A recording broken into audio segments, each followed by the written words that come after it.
Hi, my name is Caitlin Perkins, and this is my 8th year in 4-H. I'm a sophomore in high school, and I'm a member of Seneca Trail 4-H Club.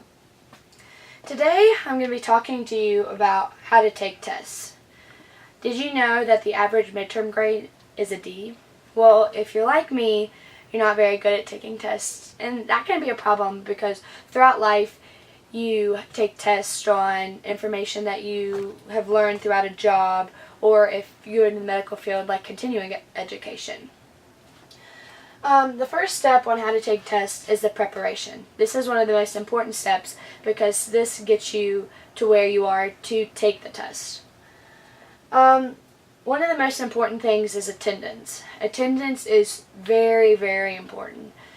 By going to class and not skipping class, you're learning the information that you need to know for the test. Most kids or college students, they think, oh, I'm not going to go to class, I'll just get the notes off of somebody. But by doing that, you're missing little side notes that the teacher could be telling you, or little facts that could be really help you learn the information that you were given. You want to make sure that you are thorough in class. By doing that, you want to make sure that you take good notes and you're always attentive and be very in-depth with the things that you're writing down so that when you do go back to study, that you'll have the information that you need to know. You want to make sure that you ask questions. This is where most people mess up because they're afraid to ask questions, or they don't want to ask questions, or it's not cool to ask questions. But this is really where people mess up, because by asking these questions, it's giving them knowledge for the things that weren't exactly said in the text or they don't understand. One of the biggest things that you need to do is study, study, study. You want to make sure that you study little periods each day, or for 20 minutes each night before the test. You want to make sure that you eat the night before your test. By eating, you're getting that energy to keep you up and keep your mind awake for the test, so that you have the energy to complete the test and make sure that you retain all the knowledge. You want to make sure that you get sleep. Most people think, oh, I'm just going to pull an all-nighter and just cram all this information in and I'm going to go ace a test. Well, they're wrong. Because when you don't get enough sleep, then your body is tired, your mind is tired, and you won't get all the information that you need to know. So it's obviously recommended that teenagers and adults get at least 8 hours of sleep a night. But I know that's really hard to get on test day because you want to make sure that you get all the information. So it's recommended on test night that you at least get 3 hours of sleep so that your body will at least have a little bit of energy to be able to function to go take the tests. Next, I'm going to talk about some tips. Okay, so tips on preparation is when you review. When you review, you want to make sure that after you read your text, you quiz yourself on little bits of information, or after you read a section, you go to the bottom of the page and just read, like usually books and stuff like that have like test yourself or test-based questions to be able to test yourself on the information so that you retain it easier. Because it's proven that if you test yourself section by section, it's easier for you to retain the knowledge. Next is practice tests. This is one of the most helpful things that you can do, because by giving yourself these practice tests, or making somebody like your friend or your family or a peer give you this practice test, it helps you learn the knowledge that you don't know and know what you need to study. You want to make sure your notes are correct. This is something that's really important, because if your notes aren't correct, then how are you going to get the answers correct on the test? So by going up to a peer or a friend, or even your teacher or professor, and just asking them, hey, is this right? Do I have all the information? Is this right? Is this right? What is this? By doing that, you're making sure that you get all the information to study for the test. Now we're going to talk about a cheat sheet. I'm not telling you to take this in the test and cheat with this, but this is just like a little note card that you can have. This is an example of one. It's just a little post-it card, and you just write down little tiny facts that is really crucial for the test. So the example I have is mitochondria is the powerhouse of the cell. So if you're in a biology exam, this is probably a really, really, really crucial piece of information, because you could be talking about the cell and 4 questions could come up about the mitochondria. Another example is a squared plus b squared equals c squared. This is also a really tiny bit of information, but it could go a long, long way. If you're in a math test and it asks you to do something with that formula, you wouldn't even know what to do with it because you didn't study it. Or this note card helps you because before the test you'll look at it and be like, okay, I gotta remember that. Next we're going to talk about how you avoid possible malfunctions. By doing this, I'm talking about, say you have a test tomorrow, and say you stayed up all night. You want to make sure that you set 2 alarms, so if you sleep through the first one, then you'll have a second one to back up. Or if you have a math test, you want to make sure that you bring extra sets of batteries, so that if your calculator does die, you'll have extra batteries for your calculator. Next, you want to make sure you show up early. By showing up early, you're getting all the nerves out. You're going to see where you sit. You're going to sit down, just that get that test anxiety out, and just be able to calm down before you get the test. Next, we're on to the test. So when you first get your test, so after you write your name on it, write the date, you want to make sure that you survey the test. You want to look through every question. You want to make sure you see how many parts of the question there is, and you want to read all the answers so that you get a feel for what you do know and what you might not know, so you can make sure that you look for it in other questions. Next, you want to read the questions fully. This is where most people miss questions. They only read the first sentence of the question and they're like, okay, and they see the answer. But then they don't answer the next 2 sentences, and that's where most people mess up. And that could be really crucial if you're talking about getting a good grade on a test. Next, you want to do the easier problems first. By doing the easier problems first, it gives you time at the end to be able to go back and just look at the harder questions, to give you more time to look at them and focus on them and just comprehend them, and go back to see if you can find any information that was hidden in the text.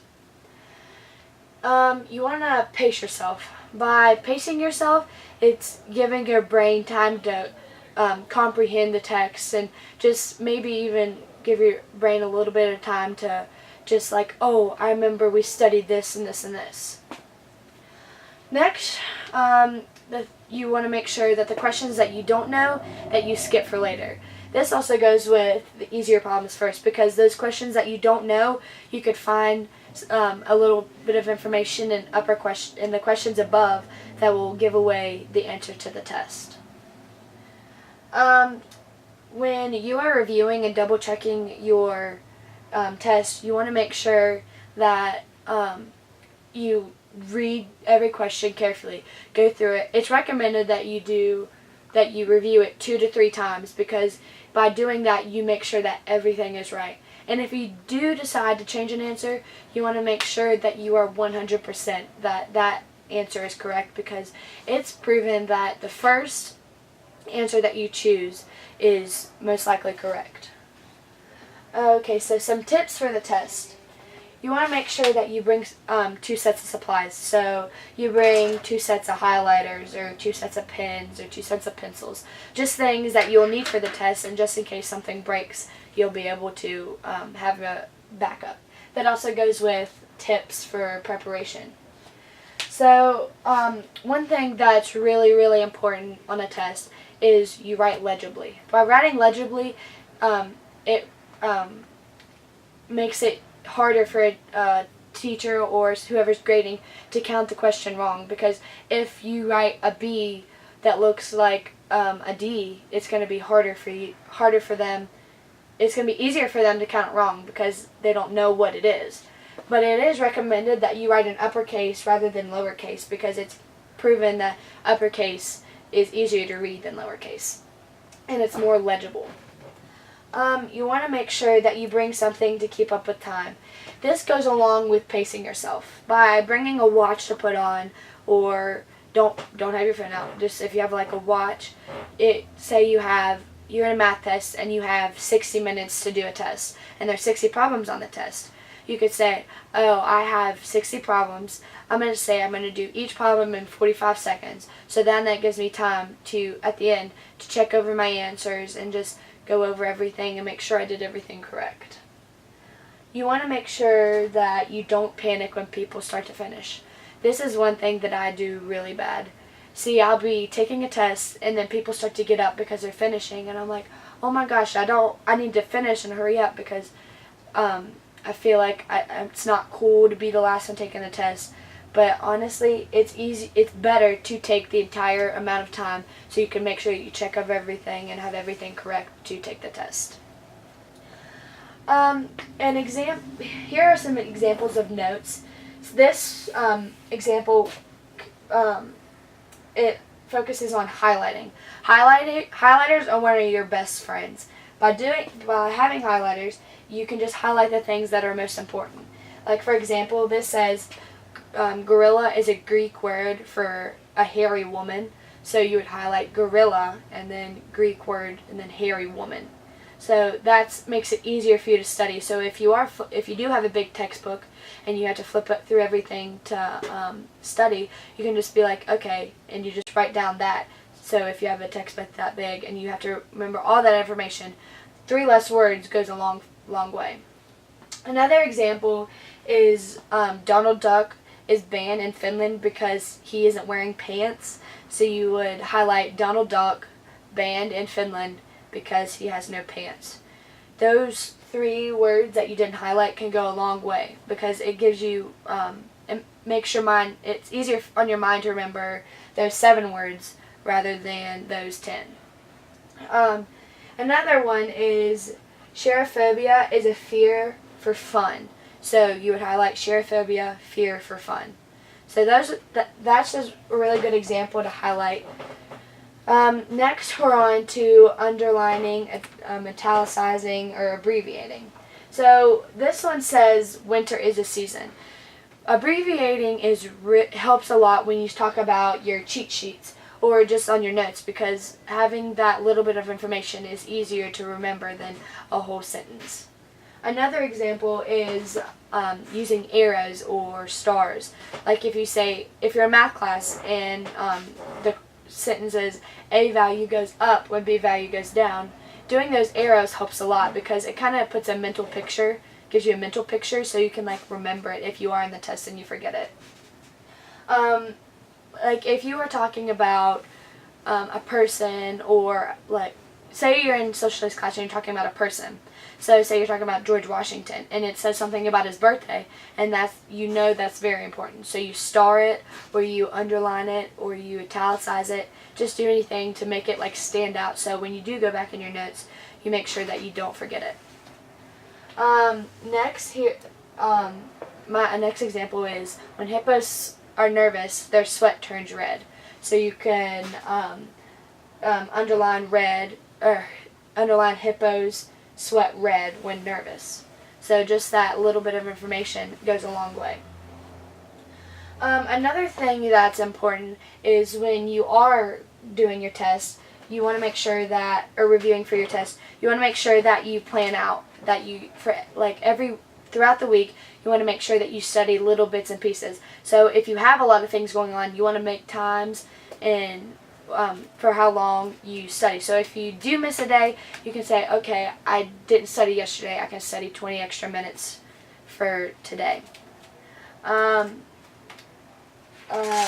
In conclusion, these little bits and pieces and tips will help you not only better prepare yourself for a test, but it'll help you in the test situation not be as nervous and help you with that test anxiety that you have.